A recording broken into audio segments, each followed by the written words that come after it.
السلام علیکم، welcome to my YouTube channel ایجی اردو اسٹوری۔ اگر آپ کو بھی کہانیاں سننا پسند ہیں تو ابھی میرے چینل کو سبسکرائب کر لیجئے اور بیل نوٹیفیکیشن کے بٹن کو بھی پریس کر دیجئے تاکہ آپ کو مل سکیں ویڈیو اپڈیٹس۔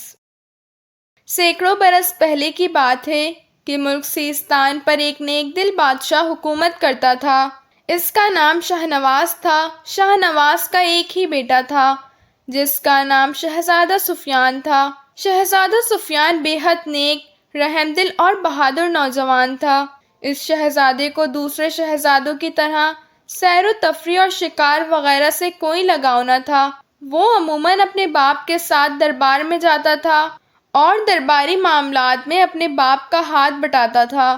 شہزادہ سفیان بہادر ہونے کے ساتھ ساتھ بے حد ذہین بھی تھا اور یہی وجہ تھی کہ اس سے نہ صرف بادشاہ سلامت بلکہ درباری بھی بے حد خوش تھے اور انہیں یقین تھا کہ بادشاہ شاہ نواز کے بعد شہزادہ سفیان ہی صحیح جانشین ثابت ہوگا۔ ایک روز جب معمول کے مطابق بادشاہ کا دربار لگا ہوا تھا اور بادشاہ سلامت کی دائیں طرف شہزادہ سفیان کی زرنگار کرسی تھی جس پر وہ بیٹھا تھا، بادشاہ کی بائیں طرف دوسری زرنگار کرسی پر وزیر اعظم بیٹھا تھا کہ دربار میں ایک بڑھیا داخل ہوئی۔ بڑھیا کے کپڑے جگہ جگہ سے پھٹے ہوئے تھے، اس کے چہرے اور ہاتھ پر زخموں کے نشان تھے، اس کے بال بکھرے ہوئے تھے اور وہ بری طرح رو رہی تھی۔ دہائی ہے بادشاہ سلامت، دہائی ہے، بڑھیا نے دربار میں داخل ہوتے ہی روتے ہوئے کہا۔ کیا بات ہے بزرگ خاتون، کس بات کی دہائی دے رہی ہو اور تمہاری یہ حالت کیسے ہوئی؟ بادشاہ سلامت نے حیرت سے اس بڑھیا کو دیکھتے ہوئے کہا۔ بڑھیا شکل سے کسی اچھے اور بڑے خاندان کی معلوم ہو رہی تھی۔ اس کا لباس بھی بے حد قیمتی تھا جو جگہ جگہ سے پھٹا ہوا تھا۔ شہزادہ سفیان، وزیر اعظم اور تمام درباری بھی حیرت بھری نظروں سے اس بوڑھی عورت کو دیکھ رہے تھے۔ مجھ پر ظلم ہوا ہے بادشاہ سلامت، آپ کے ملک میں داخل ہوتے ہی مجھ پر ظلم کے پہاڑ ٹوٹ پڑے ہیں۔ بوڑھی عورت نے بری طرح روتے ہوئے کہا۔ ظلم اور میرے ملک میں، یہ آپ کیا کہہ رہی ہیں بزرگ خاتون؟ میرے ملک میں تو ہر طرف امن کا راج ہے، لوگ خوشحال ہیں اور ایک دوسرے کی عزت کرتے ہیں۔ اس ملک میں عرصے دراز سے کسی کی چوری تک نہیں ہوئی اور آپ کہہ رہی ہیں کہ آپ کے ساتھ میری ریاست میں ظلم ہوا ہے۔ یہ کیسے ہو سکتا ہے؟ کس نے کیا آپ پر ظلم اور آپ کہاں سے آئی ہیں؟ بادشاہ سلامت نے حیرت بھرے لہجے میں کہا۔ میں ملک تران کی ملکہ کی بہن ستاج ہوں بادشاہ سلامت۔ ملک سیستان میں میرے چچا رہتے ہیں جن کا نوجوان بیٹا انتقال کر گیا ہے۔ ملکہ اور میں یہاں آنا چاہتی تھی مگر ملکہ چند نجی مصروفیات کی وجہ سے نہ آ سکی، اس لیے میں اپنی نوجوان بیٹی کے ہمراہ یہاں آ گئی۔ مگر میں جیسے ہی آپ کے ملک کی سرحد میں داخل ہوئی، اچانک پہاڑوں کے پیچھے سے بے شمار سپاہی نکلے اور انہوں نے ہمارے قافلے کو روک لیا۔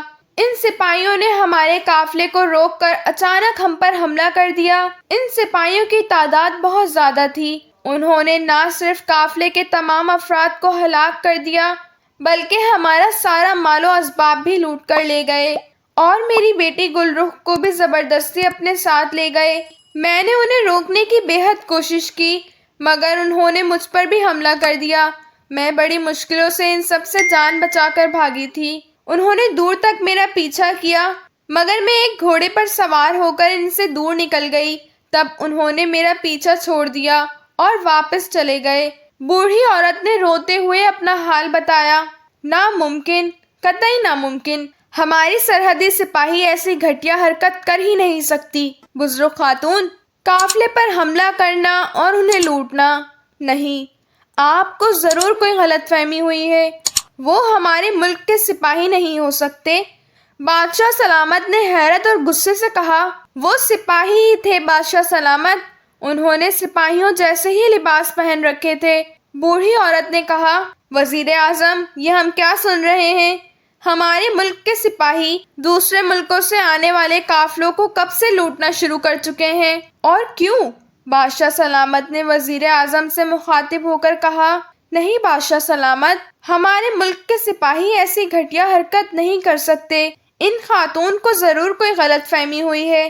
ہمارے ملک میں دوسرے ملک سے آنے والے قافلوں کو عزت کا مقام دیا جاتا ہے اور سرحدی محافظ اس قافلے کو اپنی نگرانی میں شہر کے بڑے دروازے تک چھوڑ کر جاتے ہیں۔ ان میں اتنی جرأت نہیں ہے کہ وہ کسی قافلے پر حملہ کر سکیں اور انہیں لوٹ سکیں۔ وزیر اعظم نے فوراً صفائی پیش کرتے ہوئے کہا، کیا میں جھوٹ بول رہی ہوں؟ بوڑھی عورت نے وزیر اعظم کو غصیلی نظروں سے گھورتے ہوئے کہا، آپ غصہ نہ کریں بزرگ خاتون، کیا آپ نے دیکھا تھا کہ وہ ہماری سرحدی محافظ ہی تھے؟ شہزادے سفیان نے بزرگ عورت سے مخاطب ہو کر انہیں غور سے دیکھتے ہوئے کہا، ہاں ہاں میں نے دیکھا تھا۔ بزرگ خاتون نے کہا، کیا آپ مجھے ان کے لباس کے بارے میں بتا سکتی ہیں؟ شہزادے سفیان نے کہا، لباس؟ ہاں، انہوں نے سرخ رنگ کی قمیص اور نیلے پاجامے پہن رکھے تھے۔ ان کے سینوں پر ضرب اختر تھے اور ان کے سروں پر نوک والی فولڈ ٹوپیاں بھی تھیں۔ بزرگ خاتون نے کہا، اوہ، یہ تو واقعی سرحدی محافظ ہیں۔ کیا آپ بتا سکتی ہیں بزرگ خاتون کہ انہوں نے آپ کے قافلے پر سرحد سے کتنی دور حملہ کیا تھا؟ شہزادے سفیان نے ہونٹ سکوڑتے ہوئے کہا، ہم پہاڑی درے سے گزر کر جیسے ہی دوسری طرف آئے، اچانک چٹانوں اور پہاڑوں کے پیچھے سے وہ نکل آئے تھے اور انہوں نے ہمیں موقع دیے بغیر ہم پر حملہ کر دیا تھا۔ بزرگ خاتون نے کہا، ان کی تعداد کا اندازہ ہے آپ کو؟ شہزادے سفیان نے کہا، ان کی تعداد 200 سے کسی طرح بھی کم نہ تھی۔ بزرگ خاتون نے کہا، آپ کے قافلے میں کتنے افراد تھے؟ شہزادے سفیان نے پوچھا، 20 افراد۔ میری اور میری بیٹی کے ساتھ بادشاہ سلامت نے 20 محافظوں کو بھیجا تھا۔ ہمیں چونکہ یہاں کئی روز ٹھہرنا تھا، اس لیے ہم اپنے ساتھ بہت سا سامان لے آئے تھے۔ بزرگ خاتون نے جواب دیتے ہوئے کہا، حیرت ہے، سرحدی سپاہی نے آخر اتنے چھوٹے سے قافلے پر حملہ کیوں کیا؟ ہمارے ملک میں تو دور دراز سے بے حد بڑے بڑے قافلے آتے ہیں۔ ان میں عام قافلے بھی ہوتے ہیں اور تجارتی بھی۔ اگر انہوں نے کسی قافلے کو لوٹنا ہی ہوتا تو وہ کسی تجارتی قافلے کو لوٹتے۔ آپ کے چھوٹے سے قافلے کو لوٹنے سے انہیں کیا فائدہ ہو سکتا ہے؟ شہزادے سفیان نے حیرت بھرے لہجے میں کہا، بہرحال آپ تسلی رکھیں بزرگ خاتون، آپ ہماری مہمان ہیں۔ اگر آپ کے قافلے کو ہماری سرحدی محافظوں نے لوٹا ہے تو یقین رکھیں ہم انہیں کڑی سے کڑی سزا دیں گے۔ آپ کا مال و اسباب بھی آپ کو واپس مل جائے گا۔ بادشاہ سلامت نے کہا، مجھے مال و اسباب کی نہیں، اپنی بیٹی کی فکر ہے۔ بزرگ خاتون نے کہا، ہاں ہاں، آپ کی بیٹی بھی آپ کو واپس مل جائے گی۔ وزیر اعظم بادشاہ سلامت نے بزرگ خاتون اور پھر وزیر اعظم سے مخاطب ہو کر کہا، جی بادشاہ سلامت۔ وزیر اعظم نے سر جھکا کر مؤدبانہ لہجے میں کہا، سپہ سالار کو فوراً سرحد کی طرف بھیج دو۔ اس سے کہو کہ وہ فوجوں کا پورا دستہ لے جائے اور تمام سرحدی محافظوں کو گرفتار کر کے ہمارے حضور پیش کرے، ابھی فوراً۔ بادشاہ سلامت نے گرجدار لہجے میں کہا، جو حکم حضور والا۔ وزیر اعظم نے سر جھکا کر کہا، ٹھہریں ابا جان، ابھی سپہ سالار اور فوج کو وہاں نہ بھیجیں۔ اچانک شہزادے سفیان نے کہا، کیوں؟ بادشاہ سلامت نے چونک کر کہا، اگر یہ کام واقعی سرحدی سپاہیوں کا ہے تو انہوں نے یہ کام سوچ سمجھ کر کیا ہوگا۔ دوسرا، ان کے قبضے میں بزرگ خاتون کی بیٹی بھی ہے۔ اگر آپ نے وہاں فوجیں بھیجی تو وہ ان کی بیٹی کو نقصان بھی پہنچا سکتے ہیں۔ شہزادے سفیان نے کہا، اوہ ہاں، پھر تم کیا کہتے ہو؟ ہمیں کیا کرنا چاہیے؟ بادشاہ سلامت نے پوچھا۔ اگر آپ اجازت دیں تو میں اس معاملے کی خود جا کر تحقیق کرتا ہوں۔ میں چونکہ اکیلا جاؤں گا اس لیے وہ مجھے دیکھ کر نہیں گھبرائیں گے اور نہ بزرگ خاتون کی بیٹی کو نقصان پہنچانے کی کوشش کریں گے۔ میں ان سے جا کر بات کروں گا کہ انہوں نے یہ سب کیوں کیا۔ شہزادے سفیان نے کہا، اوہ شہزادے حضور، اگر آپ کو انہوں نے نقصان پہنچانے کی کوشش کی تو؟ اعظم نے کہا، میں اپنی حفاظت کرنا جانتا ہوں۔ میرے بازوؤں میں اتنی طاقت ہے کہ میں ان 100-200 سپاہیوں سے اکیلا لڑ سکوں۔ شہزادے سفیان نے جوش بھرے لہجے میں کہا، پھر بھی بیٹا اکیلے مت جاؤ، ہو سکتا ہے سرحدی محافظ واقعی بغاوت پر اتر آئے ہوں۔ جب کوئی انسان بغاوت پر اتر آئے تو اسے اپنے پرائے کی بھی تمیز نہیں رہتی۔ تم اپنے ساتھ کم از کم 2-4 محافظ ضرور لے جاؤ۔ بادشاہ سلامت نے کہا، نہیں ابا جان، میں اکیلا ہی وہاں جاؤں گا۔ اگر سپاہی واقعی بغاوت پر اتر آئے ہیں تو میں پہلے ان کے باغی ہونے کی وجہ جاننے کی کوشش کروں گا، انہیں راہ رست پر لاؤں گا۔ اگر پھر بھی وہ نہ مانے تو میں ان کی بغاوت کو کچل دوں گا۔ شہزادے سفیان نے کہا، تم جو مرضی کرو شہزادے، مگر اتنا یاد رکھنا کہ مجھے میری بیٹی زندہ سلامت چاہیے۔ گل روح میری اکلوتی بیٹی ہے، اگر اسے کچھ ہو گیا تو میں زندہ نہیں رہوں گی۔ بزرگ خاتون نے کہا، آپ فکر نہ کریں بزرگ خاتون، آپ کی بیٹی آپ کو زندہ سلامت ملے گی، آپ بس میرے لیے اور میرے حق میں دعا کریں۔ شہزادے سفیان نے اٹھتے ہوئے کہا، میری دعا تمہارے ساتھ ہے بیٹا، اللہ تمہیں اپنے حفظ و امان میں رکھے۔ بزرگ خاتون نے اسے دعا دیتے ہوئے کہا۔ شہزادے سفیان نے بادشاہ سلامت سے اجازت لی اور پھر وہ دربار سے نکلتا چلا گیا۔ شہزادے سفیان نے استبل سے اپنا پسندیدہ عربی نسل کا سفید گھوڑا نکالا اور اس پر سوار ہو کر سرحدی علاقے کی طرف روانہ ہو گیا۔ شہر کے بڑے دروازے سے نکل کر گھوڑے کو کھلے میدان میں سرپٹ دوڑانا شروع کر دیا۔ مسلسل اور نہایت تیز رفتار سے گھوڑا دوڑاتے ہوئے وہ شمالی پہاڑی علاقے میں پہنچ گیا۔ ان پہاڑوں میں ایک بہت بڑا درہ تھا جس سے گزرنے کے بعد ملک سیستان کی سرحد شروع ہو جاتی تھی۔ سرحدی محافظوں نے اس درے کے ارد گرد پڑاؤ ڈال رکھا تھا تاکہ وہ ہر آنے جانے والوں پر نظر رکھ سکیں۔ درے کے کچھ فاصلے پر انہوں نے اپنی رہائش کے لیے خیمے ڈال رکھے تھے۔ یہ درے خیمے سے ہٹ کر خاصی فاصلے پر تھے۔ شہزادہ سفیان گھوڑا دوڑاتے ہوئے ان خیموں کی طرف ہی بڑھ رہا تھا۔ وہ حیران ہو رہا تھا کیونکہ اسے وہاں خیمے تو دکھائی دے رہے تھے مگر وہاں کوئی انسان دکھائی نہیں دے رہا تھا۔ اسے سرحدی محافظ نہ ان خیموں کے پاس نظر آ رہے تھے اور نہ ہی درے کے پاس۔ شہزادہ گھوڑا دوڑاتے ہوئے خیموں کے قریب آ گیا اور پھر یہ دیکھ کر واقعی اس کی حیرت کی انتہا نہ رہی کہ وہاں محافظ تو محافظ، ان کے گھوڑے بھی کہیں دکھائی نہیں دے رہے تھے۔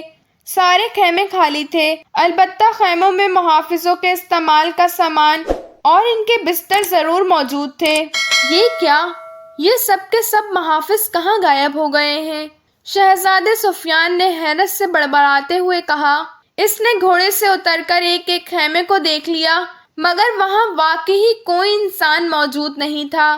خالی خیموں کو دیکھ کر شہزادہ سفیان گھوڑے پر سوار ہوا اور درے کے پاس آ گیا۔ اس نے درے اور اس کے ارد گرد پہاڑوں کو بھی دیکھا مگر سرحدی محافظ یوں غائب تھے جیسے گدھے کے سر سے سنگ۔ شہزادہ سفیان اس بات پر بھی حیران تھا کہ بزرگ خاتون نے کہا تھا کہ سرحدی محافظوں نے جہاں اس قافلے پر حملہ کیا تھا وہاں انہوں نے ان کے 20 محافظوں کو بھی ہلاک کر دیا تھا، لیکن دور نزدیک شہزادے کو کوئی بھی نشان نہیں دکھائی دے رہے تھے اور نہ ہی وہاں ایسے کوئی آثار دکھائی دے رہے تھے کہ وہاں قتل و غارت ہوئی ہو۔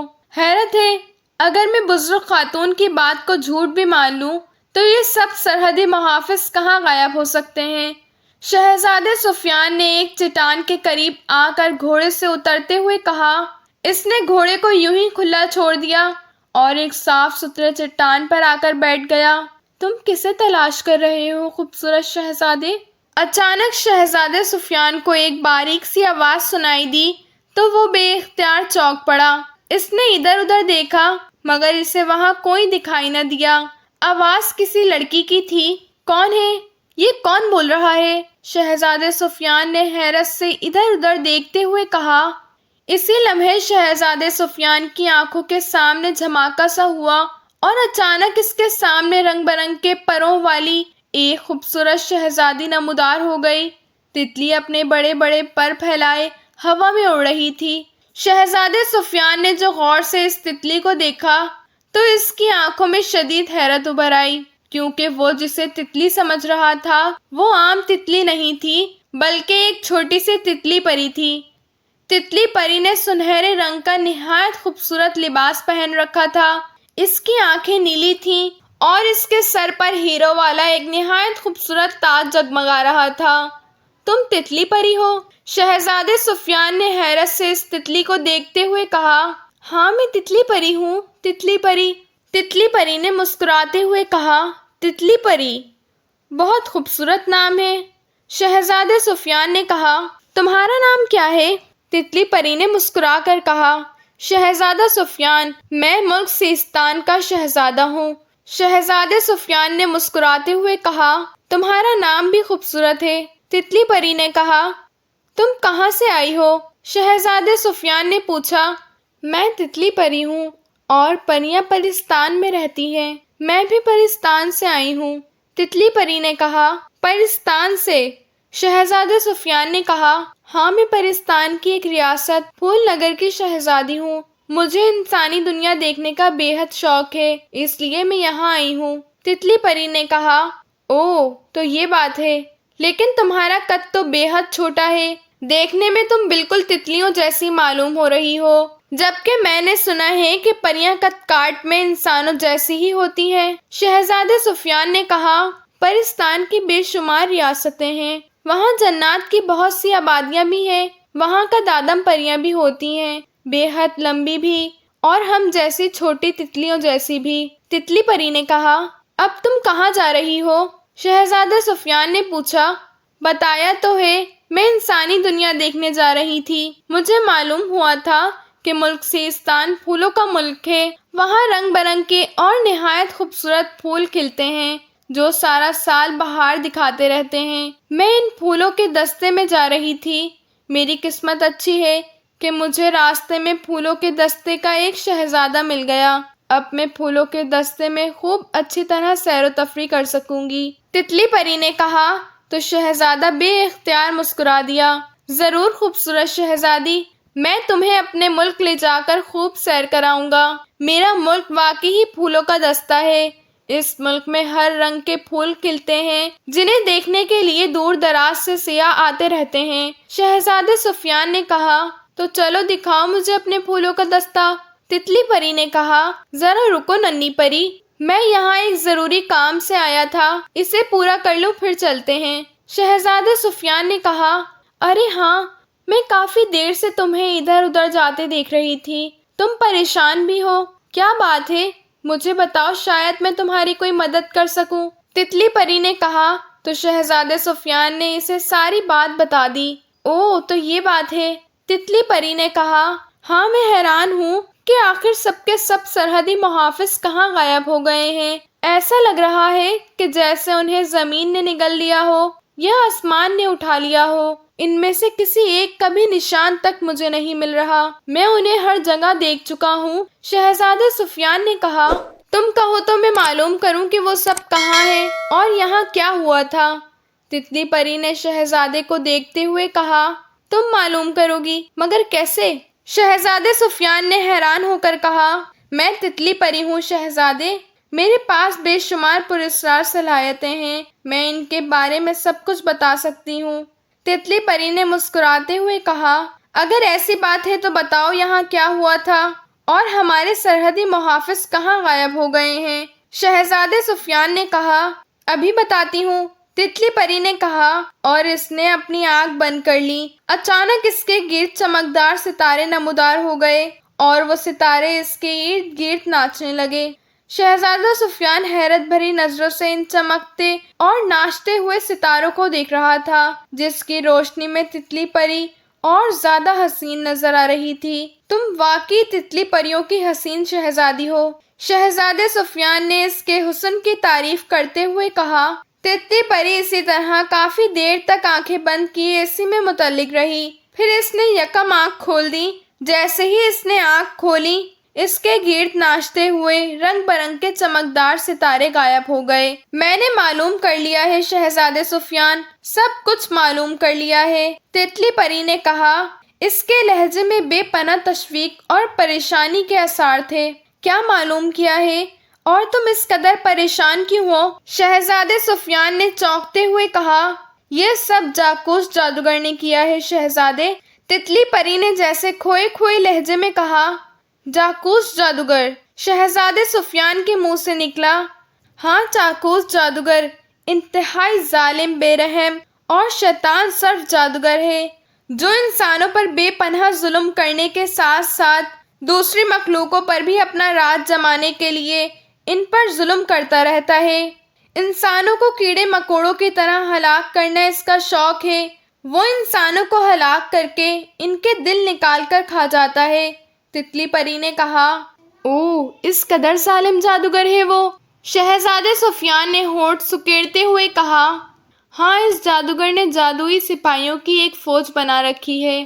وہ فوجیں اچانک کہیں بھی جا کر انسانی بستیوں اور قافلوں پر حملہ کرتی ہیں اور انسانوں کو مار کر ان کا مال و اسباب بھی لوٹ کر لے جاتی ہیں۔ خاص طور پر جاکوس جادوگر کے جادوئی سپاہی نوجوان اور خوبصورت لڑکیوں کو پکڑ کر لے جاتے ہیں۔ جاکوس جادوگر ان نوجوان لڑکیوں کو جادوئی پنجرے میں قید کر دیتا ہے اور پھر ہر روز ایک لڑکی کو ہلاک کر کے ان کا دل نکال کر کھا جاتا ہے تاکہ وہ دنیا کا بہت بڑا طاقتور جادوگر بن جائے۔ اس جادوگر کو ان دنوں ایسی خوبصورت لڑکی کی تلاش تھی جس کی آنکھیں نیلی ہوں، سر کے بال سنہرے اور اس کی ناک پر بھورے رنگ کا تل ہو۔ جاکوس جادوگر کو اس کی جادوئی طاقتوں نے بتایا تھا کہ اگر وہ کسی ایسی لڑکی کو تلاش کر کے اس سے شادی کر لے تو اسے جادوگروں کی دنیا میں سب سے بڑا درجہ مل جائے گا اور وہ سامری جادوگر سے بھی بڑا جادوگر بن جائے گا۔ جاکوس جادوگر کے جادوئی سپاہی ہر جگہ جا کر ایسی لڑکی کو تلاش کر رہے تھے جس کی آنکھیں نیلی، بال سنہرے اور اس کی ناک پر بھورے رنگ کا تل ہو۔ پھر انہیں معلوم ہوا کہ ملک تران کی شہزادی سائمہ کی خالہ زاد بہن ہی وہ لڑکی ہے جس کی تلاش میں وہ دنیا کی خاک چھان رہے تھے۔ اس لڑکی کا نام گلرو ہے جو واقعی بے حد حسین ہے۔ اس کی آنکھیں بڑی بڑی اور نیلی ہیں، اس کے سر کے بال سونے کی تاروں کی طرح سنہرے ہیں اور اس کی ناک پر ایک چھوٹا سا بھورے رنگ کا تل ہے۔ جاکوس جادوگر کو جب معلوم ہوا کہ اس کی مطلوبہ لڑکی ملک تران میں موجود ہے تو اس نے جادوگر سپاہیوں کو حکم دیا کہ وہ جا کر اس لڑکی کو اٹھا کر لائیں۔ گلرخ جس محل میں رہتی ہے اس محل میں ایک بہت بڑے بزرگ کا مزار ہے۔ اس بزرگ کے مزار کی وجہ سے جاکوس جادوگر اور اس کے سپاہی اس محل میں داخل نہیں ہو سکتے۔ انہوں نے محل میں داخل ہونے اور محل سے گلرخ کو باہر نکالنے کی ہر ممکن کوشش کی مگر کسی بھی طرح وہ اپنے مقصد میں کامیاب نہ ہو سکے اور گلرخ بھی اپنے محل سے بہت کم باہر نکلتی تھی۔ جاکوس جادوگر کے سپاہی اب اس انتظار میں تھے کہ گلرخ کسی طرح محل سے باہر آئے تو وہ اسے اٹھا کر لے جائیں۔ محل میں موجود نیک بزرگ کے مزار کی وجہ سے وہ محل کے ارد گرد بھی نہیں رہ سکتے تھے، اس لیے وہ ان پہاڑوں کی طرف آ گئے۔ انہوں نے یہاں موجود سرحدی محافظوں کو ہلاک کیا اور انہیں جلا کر راکھ بنا دیا اور خود ان کی جگہ سنبھال لی۔ پھر انہیں اطلاع ملی کہ گلرخ اپنی ماں کے ساتھ ملک سیستان آ رہی ہے۔ وہ گلرخ کا انتظار کرنے لگے۔ جیسے ہی گلرخ اپنی ماں اور محافظوں کے ساتھ یہاں آئی انہوں نے یکم اس پر حملہ کر دیا۔ انہوں نے قافلے کے محافظوں کو ہلاک کیا اور مال و اسباب لوٹ کر اور گلرخ کو اٹھا کر لے گئے۔ تتلی پری نے شہزادے سفیان کو بتایا اور خاموش ہو گئی۔ اوہ، تو ان جادوگر سپاہیوں نے ہمارے محافظوں کو ہلاک کر دیا ہے؟ شہزادے سفیان نے کہا، ہاں، وہ سب کے سب ہلاک ہو گئے ہیں۔ جادوگر سپاہیوں نے انہیں جلا کر ان کی راکھ بھی اڑا دی ہے۔ تتلی پری نے کہا، او نہیں، کہاں ہے وہ بدبخت جادوگر اور اس کے سپاہی؟ میں ان میں سے کسی کو بھی زندہ نہیں چھوڑوں گا۔ اس ظالم اور بے رحم جادوگر کا زندہ رہنا انسانیت کے لیے بہت بڑا خطرہ ہے۔ اس خطرے کو ہمیشہ ہمیشہ کے لیے ختم کر دوں گا۔ تتلی پری، تم پورے اسرار عملوں کی ماہر ہو، مجھے بتاؤ جاکوس جادوگر کہاں رہتا ہے اور اس کے جادوئی سپاہی گلرخ کو کہاں لے گئے ہیں؟ میں نے گلرخ کی ماں سے وعدہ کیا ہے کہ میں ان کی بیٹی کو جلد سے جلد اور زندہ سلامت ان کے پاس پہنچاؤں گا۔ مجھے اپنا وعدہ پورا کرنا ہے۔ شہزادے سفیان نے کہا، جاکوس جادوگر بہت طاقتور اور خوفناک ہے۔ شہزادی گلرخ کو اس کی قید سے تم اس کو ہلاک کرنے کے بعد ہی آزاد کروا سکتے ہو اور جادوگر کو ہلاک کرنا بہت مشکل ہے۔ تتلی پری نے کہا، مشکل ہے، ناممکن تو نہیں۔ شہزادے سفیان نے کہا، ہاں، ناممکن تو واقعی ہی نہیں ہے، مگر تتلی پری نے کہا، مگر کیا؟ شہزادے سفیان نے کہا، اس جادوگر کو ہلاک کرنے کے لیے تمہیں اس کی سنہری وادیوں میں جانا پڑے گا شہزادے، اور جب تک تمہارے پاس چاملوس جن کی تلوار اور اڑنے والے جوتے نہیں ہوں گے تم نہ اس سنہری وادیوں میں جا سکو گے اور نہ جاکوس جادوگر کو ہلاک کر سکو گے۔ تتلی پری نے کہا، چاملوس جن کی تلوار اور کالے جوتے؟ شہزادے سفیان نے حیرت بھرے لہجے میں کہا، ہاں جاکوس جادوگر، چاملوس جن کی تلوار سے ہی ہلاک کیا جا سکتا ہے، اور وہ چونکہ یہاں سے ہزاروں میل دور ایک سنہری وادی میں رہتا ہے اور وہاں جانے کے لیے تمہیں اڑنے والے جوتوں کی ضرورت ہوگی جو تمہیں اڑاتے ہوئے اس سنہری وادیوں میں لے جائیں گے۔ تتلی پری نے کہا، اور یہ دونوں چیزیں مجھے کہاں سے ملیں گی؟ شہزادے سفیان نے کہا، چاملوس جن یہاں سے شمالی مشرق کی طرف سرخ جنگل میں رہتا ہے اور اس جنگل تک میں تمہیں پہنچا دوں گی، مگر تمہیں وہاں جا کر چاملوس جن سے مقابلہ کرنا پڑے گا۔ اس کے پاس لمبی اور ایک بڑے پل والی تلوار ہے جسے تم اس جن کو ہلاک کر کے ہی حاصل کر سکو گے۔ اس کے بعد میں تمہیں ایک جادوئی جزیرے پر لے جاؤں گی۔ اس جزیرے پر ایک اندھی جادوگرنی رہتی ہے۔ اس اندھی جادوگرنی کے پاس وہ کالے جوتے ہیں۔ اندھی جادوگرنی تم سے 3 سوال کرے گی۔ اگر تم نے اس کے تینوں سوالوں کے ٹھیک ٹھیک جواب دے دیے تو اس کی آنکھوں کی روشنی واپس آ جائے گی۔ آنکھیں ٹھیک ہونے کی خوشی میں تم اس سے جو مانگو گے وہ تمہیں دے دے گی۔ تم اس سے جادوئی اڑنے والے کالے جوتے مانگ لینا۔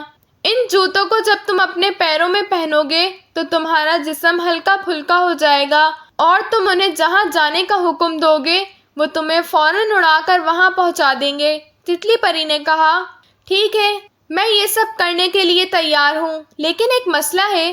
شہزادے سفیان نے کہا، کیا مسئلہ؟ تتلی پری نے کہا، جن اور جادوگر کا تو میں مقابلہ کر لوں گا، لیکن اگر جاکوس جادوگر نے مجھ پر جادوئی حملہ کیا تو میں اس سے کیسے بچوں گا؟ وہ تو مجھے ایک لمحے میں پھونک مار کر جلا کر بھسم کر دے گی۔ شہزادے سفیان نے کہا، میں تمہارے ساتھ رہوں گی شہزادے، جب تک میں تمہارے ساتھ ہوں تم پر کسی جادو کا اثر نہیں ہوگا، بے فکر رہو۔ تتلی پری نے کہا، اوہ ایسی بات ہے تو پھر واقعی مجھے کوئی پریشانی نہیں ہوگی۔ شہزادے سفیان نے خوش ہو کر کہا، تو چلو، سب سے پہلے میں تمہیں سرخ جنگل میں پہنچا دوں۔ چاملوس جن دیکھنے میں انتہائی طاقتور اور لہیم شہیم ہے، وہ تم سے تلوار بازی کرے گا۔ مجھے معلوم ہے کہ تم تلوار چلانے میں بے پناہ مہارت رکھتے ہو، اس لیے وہ زیادہ دیر تمہارے سامنے ٹھہر نہیں سکے گا۔ تم کوشش کر کے اس کی دونوں ٹانگیں کاٹ دینا، وہ جیسے ہی گرے گا تم اس کی گردن اڑا دینا۔ تتلی پری نے کہا، ٹھیک ہے، چلو۔ شہزادے سفیان نے کہا، تم اپنے گھوڑے پر بیٹھو، میں تمہارے آگے اڑتی ہوں، تم میرے پیچھے آ جانا، اور ہاں، تم جیسے ہی میرے ساتھ سفر کرو گے تمہارے ارد گرد زرد روشنی پھیل جائے گی، تمہیں ارد گرد کا ماحول دکھائی نہیں دے گا۔ تم گھبرا مت جانا، میرے پیچھے سفر کرتے رہنا، میں تمہیں ایک تسلامی راستے سے گزار کر صرف جنگل میں لے جاؤں گی۔ اگر تم نے عام راستے سے سفر کیا تو تمہیں وہاں پہنچتے پہنچتے کئی ماہ لگ جائیں گے۔ تتلی پری نے کہا، میں سمجھ گیا، چلو میں اس معاملے کو جلد سے جلد ختم کرنا چاہتا ہوں۔ شہزادے سفیان نے کہا تو تتلی پری نے اسباب میں سر ہلا دیا۔ شہزادے سفیان نے گھوڑے کی لگام پکڑی اور اس پر سوار ہو گیا۔ تتلی پری اڑتی ہوئی شہزادے سفیان کے قریب آئی اور اس نے شہزادے سفیان اور اس کے گھوڑے کے گرد 3 چکر لگائے۔ شہزادے سفیان کے نزدیک نیلے نیلے سے ستارے جگمگانے لگے، یہاں تک کہ وہ اور اس کا گھوڑا ستاروں میں چھپ گئے۔ پھر تیز روشنی سی چمکی اور ستارے غائب ہو گئے۔ اب شہزادے سفیان کو یوں لگ رہا تھا جیسے اس کے گرد زرد رنگ کا غبار پھیل گیا ہو۔ اس غبار میں نیلے نیلے ستارے جگمگا رہے تھے جو شہزادے سفیان اور اس کے گھوڑے کے گرد ناچ رہے تھے۔ ان ستاروں سے ہلکی ہلکی روشنی پھوٹ رہی تھی جو شہزادے سفیان کو بے حد بھلی معلوم ہو رہی تھی۔ اسے اپنے گھوڑے اور اپنی نظروں کے سامنے تتلی پری کے سوا اور کچھ دکھائی نہیں دے رہا تھا۔ آؤ شہزادے، میرے پیچھے آؤ، تتلی پری نے کہا اور پر مارتی ہوئی اڑنے لگی۔ اسے اڑتا دیکھ کر شہزادے سفیان نے اپنا گھوڑا پیچھے لگا دیا۔ تتلی پری کے اڑنے کی رفتار بے حد تیز تھی۔ یہ دیکھ کر شہزادے سفیان نے گھوڑے کو ایڑ لگائی اور گھوڑا نہایت تیزی سے بھاگنے لگا۔ تتلی پری نہایت تیزی سے اڑتی جا رہی تھی اور شہزادہ سفیان بگ رفتاری سے اس کے پیچھے گھوڑا دوڑا رہا تھا۔ اس کے گرد مسلسل زرد غبار چھایا ہوا تھا۔ شہزادے سفیان کو اس زرد غبار میں راستہ دکھائی نہیں دے رہا تھا۔ وہ نہیں جانتا تھا کہ وہ کن راستوں پر گھوڑا دوڑا رہا ہے اور تتلی پری سے کہاں لے جا رہی ہے۔ اسی طرح مسلسل سفر کرتے ہوئے آخر تتلی پری کی رفتار کم ہوئی اور وہ پر مارتی ہوئی مڑ کر شہزادے سفیان کو دیکھنے لگی۔ بس شہزادے گھوڑا روک لو، تتلی پری نے کہا۔ تو شہزادے سفیان نے گھوڑا روک لیا۔ کیا ہم پہنچ گئے ہیں؟ شہزادے سفیان نے کہا۔ زرد غبار بستور اس کے گرد موجود تھا۔ ہاں، ہم اس سرخ جنگل میں ہیں، تتلی پری نے اسباب میں سر ہلاتے ہوئے کہا۔ تو پھر اس زرد غبار کو ختم کرو تاکہ میں چاملوس جن کو تلاش کر کے اسے ہلاک کر کے اس کی تلوار حاصل کر سکوں، شہزادے سفیان نے کہا۔ چاملوس جن میری نظروں کے سامنے ہی ہے شہزادے، تتلی پری نے کہا۔ اوہ، کہاں ہے وہ؟ شہزادے سفیان نے کہا۔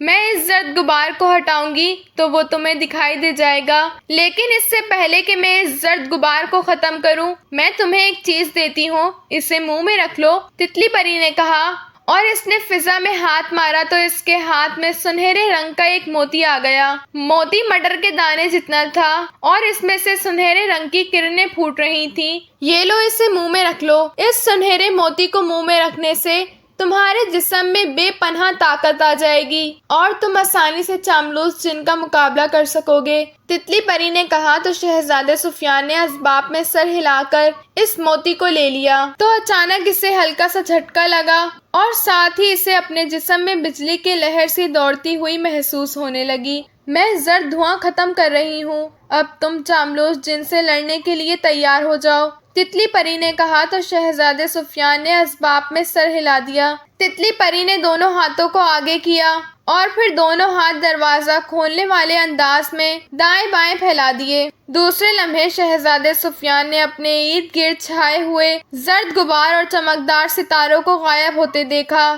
زرد دھوئیں کا غبار غائب ہوا تو شہزادے سفیان نے دیکھا وہ ایک جنگل میں وسطی حصے میں موجود تھا۔ اس کے سامنے زمین کا ایک بہت بڑا کتہ خالی تھا، جبکہ اس نے چاروں طرف سرخ رنگ کے درخت دیکھے تھے۔ ان درختوں کے پتے بھی سرخ رنگ کے تھے، یہاں تک کہ روشنی بھی سرخ سرخ سی تھی۔ شاید اس سرخ رنگت کی وجہ سے اس جنگل کو سرخ جنگل کہا جاتا ہے۔ شہزادے سفیان نے فوراً گھوڑے سے اترتے ہوئے کہا۔ شہزادہ سفیان فوراً گھوڑے سے اتر آیا۔ کہاں ہے چاملوس جن؟ شہزادے سفیان نے حیرت سے ادھر ادھر دیکھتے ہوئے کہا، کیونکہ اسے وہاں کوئی جن دکھائی نہیں دے رہا تھا۔ اچانک ایک زوردار کڑاکا ہوا۔ کڑاکے کی آواز سن کر شہزادہ سفیان اچھل کر کئی قدم پیچھے ہٹ گیا۔ اس نے فوراً میان سے اپنی تلوار کھینچ لی۔ اس کے سامنے بجلی کی لہر سی چمکی اور اچانک وہاں ایک بہت بڑا طاقتور اور خوفناک جن نمودار ہو گیا۔ اس جن کا رنگ سیاہ تھا، اس کا چہرہ بے حد خوفناک تھا، اس کی آنکھیں سرخ تھیں اور اس نے سرخ رنگ کا لنگوٹ پہن رکھا تھا۔ اس کے ایک ہاتھ میں بڑی سی تلوار بھی تھی۔ اس خوفناک جن کو دیکھ کر شہزادہ سفیان ایک لمحے کے لیے بکلا گیا۔ اس نے پہلے کبھی اس قدر بڑا اور خوفناک جن نہیں دیکھا تھا۔ آدم زادہ، تم آدم زادے ہو؟ جن نے شہزادے سفیان کو گورتے ہوئے گرج کر کہا۔ ہاں، میں آدم زادہ ہوں، میرا نام شہزادہ سفیان ہے۔ شہزادے سفیان نے خود کو سنبھالتے ہوئے کہا۔ کیوں آئے ہو یہاں اور کیا چاہتے ہو؟ جن نے اسی طرح گرجتے ہوئے کہا۔ میں تمہیں ہلاک کرنے آیا ہوں چاملوس جن، تمہیں ہلاک کر کے میں تمہاری تلوار حاصل کرنا چاہتا ہوں جس سے چاکوس جادوگر کو ہلاک کیا جا سکتا ہے۔ شہزادے سفیان نے بے خوف ہو کر کہا۔ کیا تم مجھے ہلاک کرو گے؟ چاملوس جن کو؟ ہا ہا ہا، ایک معمولی آدم زادہ چاملوس جن کو ہلاک کرے گا؟ بہت خوب، چاملوس جن نے طنزیہ لہجے میں کہکے لگاتے ہوئے کہا۔ ہاں، میں شہزادہ سفیان تمہیں ہلاک کروں گا۔ شہزادے سفیان نے سینہ ٹھوک کر کہا۔ تو پھر آؤ، دیکھتا ہوں تم میں کتنا دم خم ہے۔ چاملوس جن نے گھرا کر کہا۔ اس نے تلوار دونوں ہاتھوں سے پکڑی اور قدم بڑھاتا ہوا شہزادے سفیان کے قریب آ گیا۔ پھر اس نے اچانک ایک زوردار چیخ ماری اور تلوار اٹھا کر پوری قوت سے شہزادے سفیان کو مار دی۔ شہزادے سفیان نے اس کی تلوار اپنی تلوار سے روکی اور زوردار دھکا دے کر اسے پیچھے دھکیل دیا۔ تتلی پری کا دیا ہوا سنہری موتی اس کے منہ میں تھا، اس لیے شہزادے سفیان نے جیسے ہی چاملوس جن کو دھکا دیا وہ لڑکھڑا کر کئی قدم پیچھے ہٹ گیا۔ شہزادے سفیان جیسے انسان میں اتنی طاقت دیکھ کر چاملوس جن کی آنکھوں میں بے پناہ حیرت ابھر آئی تھی۔ اوہ، تم میں تو بے حد طاقت ہے، چاملوس جن نے حیرت بھرے لہجے میں کہا، اور پھر اس نے اچھل کر تلوار کو دائیں بائیں لہراتے ہوئے ایک بار پھر شہزادے سفیان پر حملہ کر دیا۔ شہزادہ سفیان اس کی تلوار کے وار اپنی تلوار سے روکتے ہوئے اس پر جواباً حملے کرتا جا رہا تھا۔ چاملوس جن تلوار میں بے پناہ ماہر تھا، وہ پیترے بدل بدل کر شہزادے سفیان پر حملہ کر رہا تھا۔ شہزادہ سفیان بھی اپنے فال میں یکتا تھا، وہ دائیں بائیں چھلانگیں مارتا ہوا خود کو نہ صرف چاملوس جن کے حملوں سے بچا رہا تھا بلکہ موقع ملتے ہی وہ تلوار چاملوس جن کے پیروں پر مارنے کی کوشش بھی کر رہا تھا، مگر چاملوس جن بھی اس کے حملے سے خود کو بچا رہا تھا۔ ان دونوں کے درمیان انتہائی خوفناک اور خونی جنگ چھڑ گئی تھی۔ ماحول تلواروں کی تیز چنگاریوں اور چاملوس جن کی خوفناک گراہوں سے گونج رہا تھا۔ اپنے حملے ناکام دیکھ کر چاملوس جن کا غصہ بڑھتا جا رہا تھا، اس کے حملے میں تیزی آتی جا رہی تھی۔ شہزادے سفیان نے بھی جواباً اس پر حملے تیز کر دیے تھے۔ اچانک چاملوس جن نے شہزادے سفیان کو چکمہ دیتے ہوئے تلوار اس کی گردن پر مار دی۔ شہزادہ سفیان فوراً نیچے جھک گیا اور چاملوس جن کی تلوار عین اس کے اوپر سے گزر گئی۔ چونکہ چاملوس جن نے پوری قوت سے تلوار گھمائی تھی، اس لیے تلوار کے ساتھ ہی اس کا جسم بھی دوسری طرف گھوم گیا تھا۔ اس سے پہلے کہ وہ سیدھا ہوتا، شہزادہ سفیان اچھل کر اس کی بڑی بڑی ٹانگوں کے پاس آ گیا۔ اس نے تلوار چاملوس جن کی ٹانگوں پر عین گھٹنے پر مار دی۔ چیخ کی آواز کے ساتھ چاملوس جن کی ٹانگ کٹ گئی۔ چاملوس جن کے حلق سے ایک زوردار چیخ نکلی اور وہ اچھل کر پشت کے بل گر گیا۔ اس سے پہلے کہ وہ اٹھتا، شہزادہ سفیان اچھلا اور اس نے اچھلتے ہوئے تلوار چاملوس جن کی دوسری ٹانگ پر مار دی۔ چاملوس جن کے حلق سے نکلنے والی چیخوں سے سارا جنگل تھرا اٹھا اور وہ زمین پر پڑا اتنی بری طرح تڑپنے لگا جیسے اس کی جان نکل رہی ہو۔ اس کے ہاتھ سے تلوار نکل کر دور جا گری تھی۔ جلدی کرو شہزادے، اس جن کی گردن اڑا دو، تتلی پری نے چیختے ہوئے شہزادے سفیان سے کہا، جو فضا میں معلق کافی دیر سے ایک انسان اور ایک طاقتور جن کی خونی لڑائی دیکھ رہی تھی۔ تتلی پری کی بات سن کر شہزادے سفیان کو جیسے جوش آ گیا۔ اس نے چھلانگ لگائی اور پھر دوڑتا ہوا چاملوس جن کے سر کے قریب آ گیا۔ اسے قریب دیکھ کر چاملوس جن نے چیختے ہوئے چھپ کر اسے پکڑنے کی کوشش کی، مگر شہزادے سفیان نے اتنی تیزی سے اپنے جسم کو گھمایا اور پلٹتے ہوئے تلوار چاملوس جن کی گردن پر مار دی۔ چیخ کی آواز کے ساتھ چاملوس جن کی گردن کٹ گئی اور اس کا سر تن سے جدا ہو کر لڑکتا چلا گیا۔ چاملوس جن کا بے سر کا جسم زور سے تڑپا اور پھر سکت ہوتا چلا گیا۔ بہت خوب شہزادے، بہت خوب، تم نے اس طاقتور جن کو ہلاک کر کے واقعی یہ ثابت کر دیا ہے کہ تم ایک بہادر انسان ہو۔ چاملوس جن کو ہلاک کرتے ہوئے دیکھ کر تتلی پری نے شہزادے سفیان کی تعریف کرتے ہوئے کہا تو شہزادہ سفیان مسکرا دیا۔ چاملوس جن سے طویل اور خوفناک جنگ کر کے وہ بری طرح تھک گیا تھا۔ وہ چند لمحے چاملوس جن کی لاش کے پاس کھڑے کھڑے سانس لیتا رہا، پھر اس نے اپنی تلوار ایک طرف پھینکی اور آگے بڑھ کر چاملوس جن کی تلوار اٹھا لی۔ چاملوس جن کی تلوار بے حد وزنی تھی، لیکن شہزادے سفیان نے تتلی پری کا جو سنہری موتی اپنے منہ میں رکھا ہوا تھا، اس لیے اسے تلوار کا وزن ذرا بھی معلوم نہیں ہو رہا تھا۔ تلوار بے حد بڑی تھی، مگر جیسے ہی شہزادے سفیان نے اس تلوار کو پکڑا، تلوار خود بخود سکڑ کر عام سی تلوار بن چکی تھی اور شہزادے سفیان نے تلوار میان میں رکھ لی۔ اب چلو، میں تمہیں اندھی جادوگرنی کے پاس لے چلوں، تتلی پری نے شہزادے سفیان کے قریب آتے ہوئے کہا۔ ہاں چلو، شہزادے سفیان نے سر ہلا کر کہا۔ اس نے ادھر ادھر دیکھ کر کہا، اس کا گھوڑا جن کو دیکھ کر بھاگ نہ گیا ہو، لیکن وہ بستور درخت کے پاس کھڑا تھا۔ شہزادہ سفیان اپنے گھوڑے کے پاس آیا اور اس پر سوار ہو گیا۔ تتلی پری نے ایک بار پھر شہزادے سفیان اور اس کے گھوڑے کے گرد چکر لگائے۔ اس بار شہزادے سفیان کے ارد گرد زرد کے بجائے سرخ رنگ کے دھوئیں کا غبار پھیل گیا۔ تتلی پری اڑی اور شہزادے سفیان نے اس کے پیچھے گھوڑا دوڑانا شروع کر دیا۔ تتلی پری کے کہنے پر کافی دیر تک سفر کرنے کے بعد جب شہزادے سفیان نے گھوڑا روکا اور اس کے گرد چھایا ہوا سرخ رنگ کا غبار چھٹا تو اس نے خود کو ایک بہت بڑے جزیرے پر موجود پایا۔ جزیرہ سنسان اور ویران تھا۔ وہاں درخت اور پودے نام کی کوئی چیز نظر نہیں آ رہی تھی۔ سرخ زمین کے ہر طرف بڑی بڑی چوٹیاں بکھری ہوئی تھیں۔ سامنے ایک چٹان پر سرخ رنگ کی خوفناک شکل والی بڑھیا بیٹھی ہوئی تھی۔ اس بڑھیا نے سیاہ رنگ کا لمبا سا لباس پہن رکھا تھا۔ اس کے بال سفید تھے اور اس کی آنکھوں میں بالکل سفیدی تھی۔ کیا یہ ہے اندھی جادوگرنی؟ شہزادے سفیان نے تتلی پری سے مخاطب ہو کر پوچھا۔ ہاں یہی ہے، اس کے پاس جاؤ، یہ تم سے 3 سوال کرے گی۔ اگر تم نے اس کے صحیح جواب دے دیے تو اس کی آنکھیں ٹھیک ہو جائیں گی۔ آنکھیں ٹھیک ہونے کے بعد ہی تم اس سے اڑنے والے جوتے حاصل کر سکو گے۔ تتلی پری نے کہا، اس کے سوال کیا ہیں اور میں ان کے جواب کیا دوں گا؟ شہزادے سفیان نے کہا، وہ عقل کے سوال کرے گی۔ مجھے یقین ہے کہ تم اس کے بالکل صحیح جواب دو گے۔ تتلی پری نے مسکرا کر کہا، اور اگر میں کسی سوال کا جواب نہ دے سکا تو؟ شہزادے سفیان نے کہا، ہاں میں تمہیں بتانا بھول گئی تھی، اگر تم نے اندھی جادوگرنی کے کسی سوال کا جواب نہ دیا تو تم پتھر کے بن جاؤ گے اور تمہیں ہمیشہ ہمیشہ کے لیے یہاں رہنا پڑے گا۔ پھر میں بھی تمہاری مدد نہیں کر سکوں گی۔ تتلی پری نے جواب دیا، اوہ یہ صورتحال تو بے حد خطرناک ہے۔ شہزادے سفیان نے کہا، ہاں ہے، مگر ہمت کرو، مجھے یقین ہے تم ناکام نہیں ہوگے۔ تتلی پری نے کہا، ٹھیک ہے، اب جو ہوگا دیکھا جائے گا۔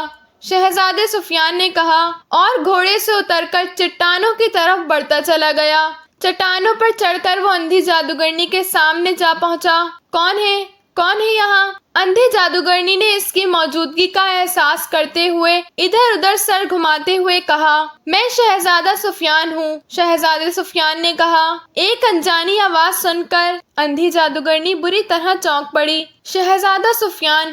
کون شہزادہ سفیان؟ کیوں آئے ہو یہاں؟ اندھی جادوگرنی نے تیز لہجے میں کہا تو شہزادے سفیان نے اسے گلرو اور چاملوس جن کے بارے میں سب کچھ بتا دیا جس سے خونی جنگ کر کے اس نے تلوار حاصل کی تھی۔ اوہ تو تم مجھ سے اڑنے والے جوتے حاصل کرنے آئے ہو؟ اندھی جادوگرنی نے کہا، ہاں میں انہی جوتوں سے اڑ کر جاکوس جادوگر کی سنہری وادیوں میں جا سکتا ہوں۔ اندھی جادوگرنی، مجھے معلوم ہوا ہے کہ اڑنے والے سیاہ جوتے تمہارے پاس ہیں۔ شہزادے سفیان نے کہا، ہاں وہ تسلامی جوتے تو میرے پاس ہیں شہزادے۔ ان جوتوں سے اڑ کر تم کسی بھی حصے میں چند لمحے میں پہنچ سکو گے۔ اندھی جادوگرنی نے اسباب میں سر ہلاتے ہوئے کہا، کیا تم مجھے وہ جوتے دے سکتی ہو؟ شہزادے سفیان نے کہا، ہاں دے سکتی ہوں، لیکن اس کے لیے تمہیں میرے 3 سوالوں کے جواب دینے ہوں گے۔ اگر تم نے میرے سوالوں کے صحیح جواب دیے تو میں تسلامی جوتے باخوشی تمہیں دے دوں گی۔ اندھی جادوگرنی نے کہا، تو ٹھیک ہے، بتاؤ، سوال بتاؤ۔ شہزادے سفیان نے جلدی سے کہا، سوچ لو شہزادے، اگر تم نے میرے سوالوں کے غلط جواب دیے تو تمہارا حشر بھی ان انسانوں جیسا ہو جائے گا جنہوں نے میرے سوالوں کے غلط جواب دیے تھے۔ اندھی جادوگرنی نے کہا، اوہ کیا ہوا تھا ان کا حشر؟ شہزادے سفیان نے چونک کر کہا، اوپر آؤ اور اس پہاڑی کی دوسری طرف اپنی آنکھوں سے دیکھ لو۔ اندھی جادوگرنی نے کہا تو شہزادہ سفیان کچھ سوچ کر اوپر آ گیا۔ اس نے اندھی جادوگرنی کے کہنے پر پہاڑی کی دوسری طرف دیکھا تو وہ ایک لمحے کے لیے کانپ کر رہ گیا۔ پہاڑی کی دوسری طرف ایک چھوٹا سا میدان تھا۔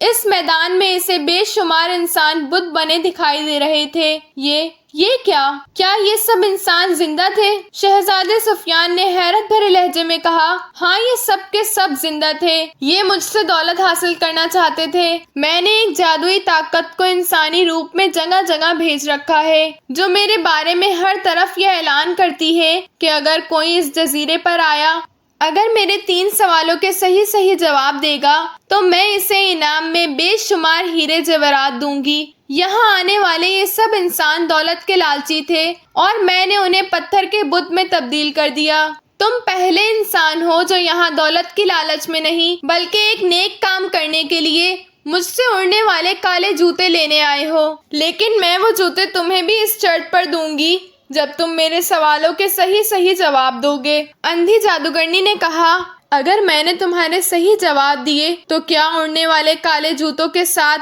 تم میری ایک اور بات مان سکو گی؟ شہزادے سفیان نے کہا، کون سی بات؟ اندھی جادوگرنی نے کہا، میں چاہتا ہوں کہ تم ان سب انسانوں کو دوبارہ ان کی اصل حالت میں لا کر انہیں واپس ان کے ملکوں میں بھیج دو۔ کیا تم ایسا کر سکتی ہو؟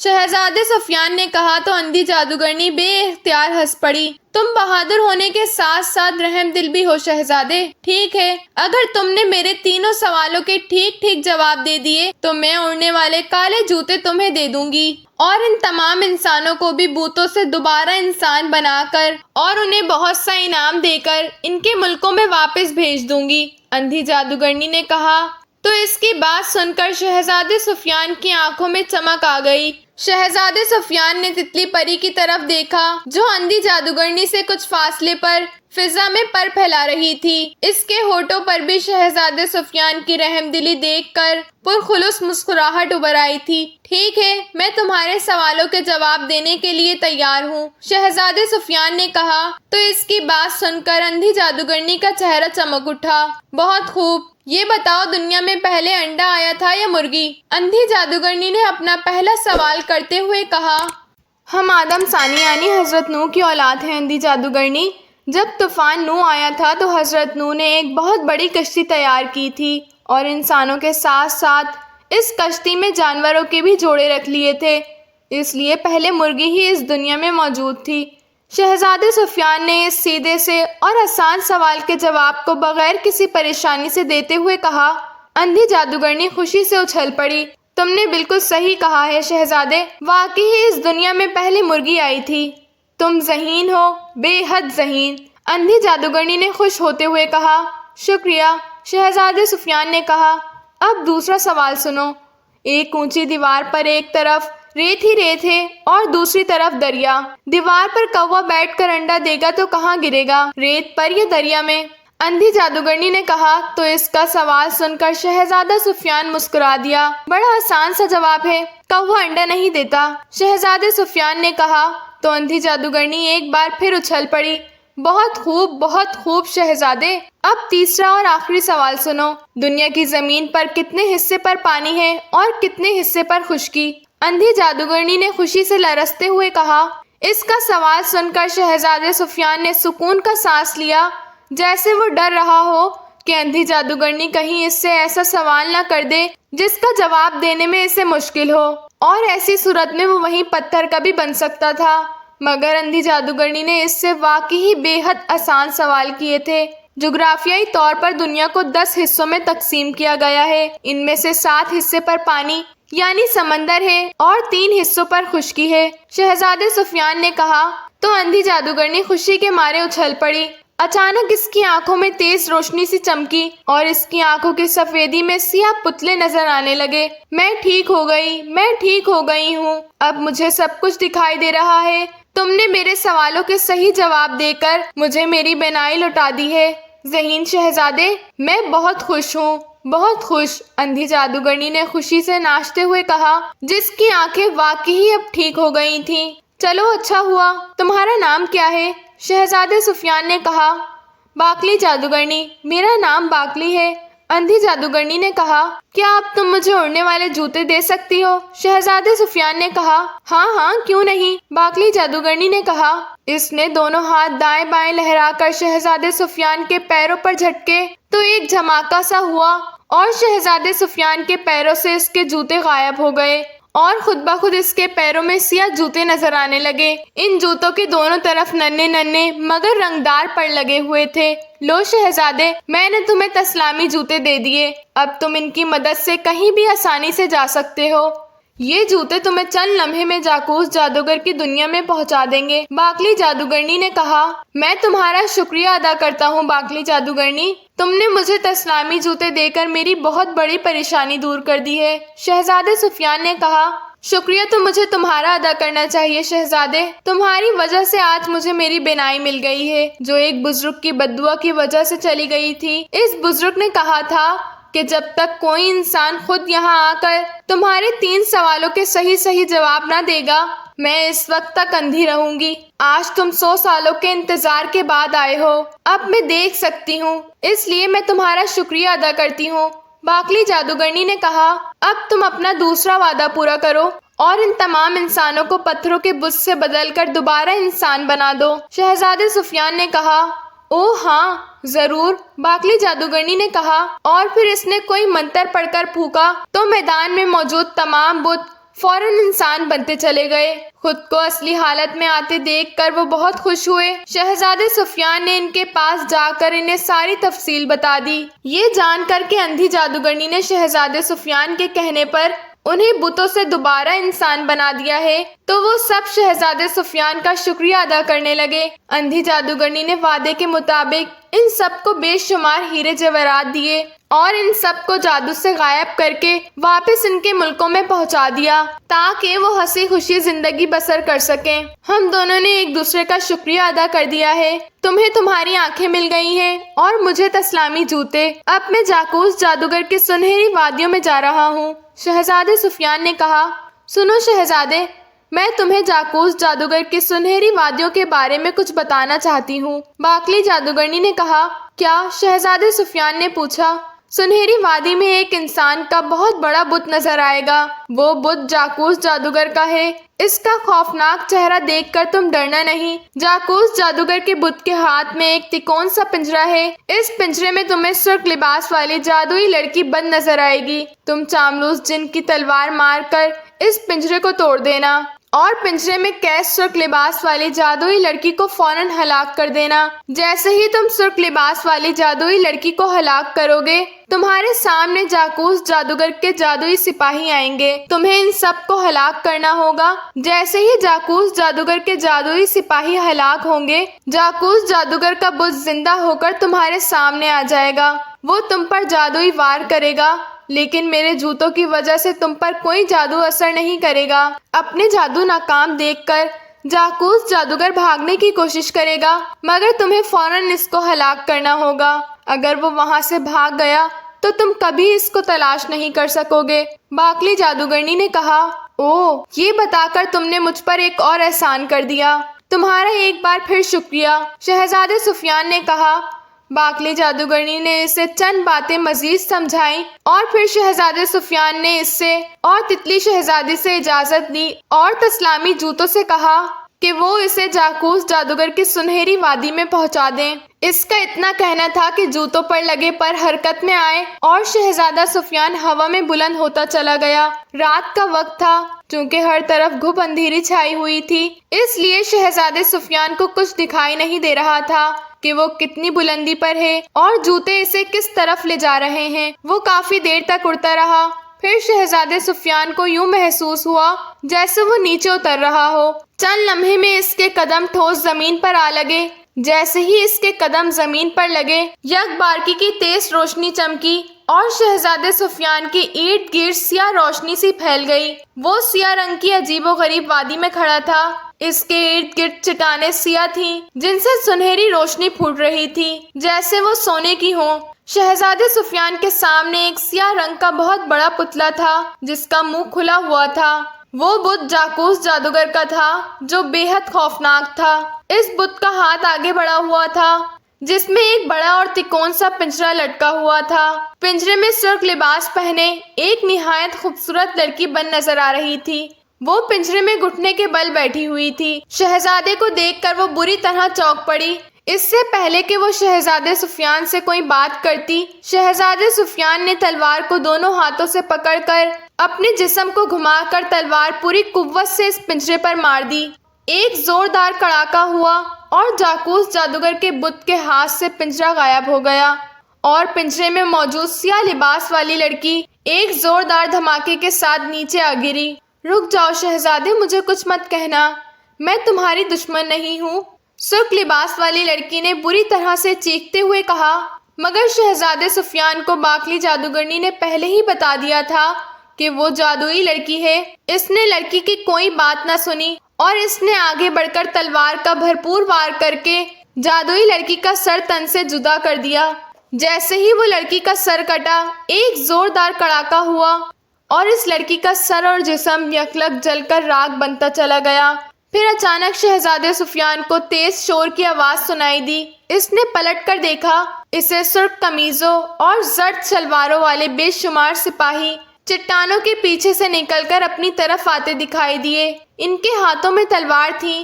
شہزادہ سفیان سمجھ گیا کہ یہ وہی جادوئی سپاہی ہیں جنہوں نے اس کے ملک کی سرحد پر موجود سپاہیوں کو ہلاک کیا تھا اور بزرگ خاتون کی بیٹی گلرخ کو اٹھا کر لے گئے تھے۔ شہزادہ سفیان بھاگ کر ان سپاہیوں کی طرف بڑھ گیا۔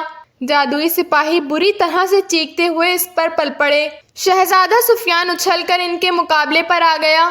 اس نے جو تلوار ایک جادوئی سپاہی کو ماری، ایک زوردار کڑاکا ہوا اور سپاہی یکلگ جل کر راکھ کا ڈھیر بنتا چلا گیا۔ یہ دیکھ کر شہزادے سفیان کا حوصلہ بڑھ گیا۔ اس نے پوری قوت سے ان جادوئی سپاہیوں پر حملہ کرنا شروع کر دیا۔ وہ اچھل کر اور خود کو ان سپاہیوں کی تلوار سے بچاتے ہوئے ان پر حملے کر رہا تھا۔ اس کی تلوار جس سپاہی کو لگتی، وہ فوراً جل کر راکھ بن جاتا۔ سپاہیوں کی تعداد بے حد زیادہ تھی۔ تتلی پری کا دیا ہوا موتی بدستور اس کے منہ میں تھا، اس لیے شہزادہ جیسے چھلاوا بنا ہوا تھا۔ جادوئی سپاہی اچھل کر اور بھاگتے ہوئے اس کی طرف آ رہے تھے، لیکن شہزادہ سفیان جیسے ہی تلوار مارتا، جادوئی سپاہی فوراً جل کر راکھ بن جاتے۔ جادوئی سپاہی کافی دیر تک شہزادے سفیان سے لڑتے رہے۔ آخر کار شہزادے سفیان نے ان سب کو فنا کر دیا۔ ان سپاہیوں کو ہلاک کرتے ہی جاکوس جادوگر کے بت میں بجلی سی چمکی اور وہ اچانک ایک انسان کے روپ میں شہزادے کے سامنے آ گیا۔ تم نے میری جادوئی طاقتوں کو فنا کر کے اپنی موت کو دعوت دے دی ہے شہزادے، اب تمہیں مجھ سے کوئی نہیں بچا سکتا، جاکوس جادوگر نے غصیلے لہجے میں کہا۔ اس نے ہاتھ جھٹک کر شہزادے سفیان پر آنکھ برسائی، مگر آنکھ شہزادے سفیان کے قریب آتے ہی بجھ گئی۔ اپنا وار خالی جاتا دیکھ کر جاکوس جادوگر حیران رہ گیا۔ اس نے منتر پڑھ کر شہزادے پر پھونکنا شروع کر دیے، مگر چونکہ اس کے پاؤں میں باکلی جادوگرنی کے کالے جوتے تھے، اس لیے شہزادے سفیان پر کسی جادو کا اثر نہیں ہو رہا تھا۔ اب جاکوس جادوگر سچ مچ بکلا گیا تھا۔ اس نے پلٹ کر بھاگنے کی کوشش کی۔ یہ دیکھ کر شہزادہ سفیان بجلی کی تیزی سے اس پر جھپٹا اور اس نے تلوار مار کر جاکوس جادوگر کے 2 ٹکڑے کر دیے۔ جاکوس جادوگر ہلاک ہوا تو اچانک وہاں اندھیری چھا گئی اور ہر طرف سے رونے پیٹنے کی آواز آنے لگی۔ مارا مجھے شہزادے سفیان نے، میرا نام چاکوس جادوگر تھا۔ چاکوس جادوگر کی روتی ہوئی آواز سنائی دی۔ اس آواز کے ختم ہوتے ہی وہاں ایک بار پھر روشنی پھیل گئی۔ اب وہاں سنہری چٹان اور سنہری روشنی تھی، بلکہ وہ ایک لکودک صحرا میں کھڑا تھا اور اس کے قریب ایک نہایت حسین لڑکی موجود تھی۔ شہزادہ سمجھ گیا کہ وہ ملک تران کی ملکہ کی بہن کی بیٹی گلرخ ہے۔ اس نے گلرخ کو اپنا تعارف کروایا اور اسے ساری بات بتا دی۔ گلرخ نے شہزادے سفیان کا شکریہ ادا کیا اور اس کی بہادری کی تعریف کی۔ شہزادے سفیان نے اس کا ہاتھ پکڑا اور کالے جوتوں کی مدد سے اڑتا ہوا باکلی جادوگرنی کے جزیرے پر پہنچ گیا، جہاں باکلی جادوگرنی اور تتلی پری اس کا انتظار کر رہی تھی۔ باکلی جادوگرنی اور تتلی پری سے دیکھ کر بہت خوش ہوئے۔ شہزادے سفیان نے باکلی جادوگرنی کا شکریہ ادا کرتے ہوئے اس کے کالے جوتے اسے واپس کیے اور پھر شہزادے سفیان نے باکلی جادوگرنی کو الوداع کہا اور اپنے گھوڑے پر سوار ہو گیا۔ اس نے گلرخ کو اپنے پیچھے بٹھا لیا اور تتلی پری نے اس کے گرد سیاہ دھوئیں کا غبار پھیلا دیا۔ وہ اس تسلامی راستے سے ہوتے ہوئے ملک سیستان پہنچ گئے۔ بادشاہ سلامت اپنے بیٹے اور اس کے ساتھ گلرخ کو دیکھ کر بے حد خوش ہوئے۔ بزرگ خاتون کو جب اپنی بیٹی کے واپس آنے کی خبر ملی تو وہ فوراً وہاں آ گئی۔ اس نے اپنی بیٹی کو گلے سے لگایا اور شہزادے سفیان اور بادشاہ کا شکریہ ادا کرنے لگی۔ گلرخ بے حد خوبصورت تھی۔ شہزادے سفیان کے کہنے پر بادشاہ سلامت نے بزرگ خاتون سے گلرخ کا اپنے بیٹے کے لیے رشتہ مانگا تو اس نے انکار نہیں کیا۔ پھر کچھ دنوں بعد شہزادے سفیان اور گل رخ کی بڑی دھوم دھام سے شادی ہو گئی اور وہ ہنسی خوشی رہنے لگے۔ تتلی پری کے وعدے کے مطابق شہزادے سفیان نے اپنے ملک کے پھولوں کے باغات دکھائے، جہاں رنگ برنگ کے پھول دیکھ کر تتلی پری بہت خوش ہو گئی۔ وہ اکثر شہزادے سفیان اور گل رخ سے ملنے آ جاتی تھی اور سارا دن تتلیوں کی طرح پھولوں کے باغ میں اڑتی رہتی تھی۔ Thanks for watching and don't forget to subscribe my YouTube channel. اللہ حافظ۔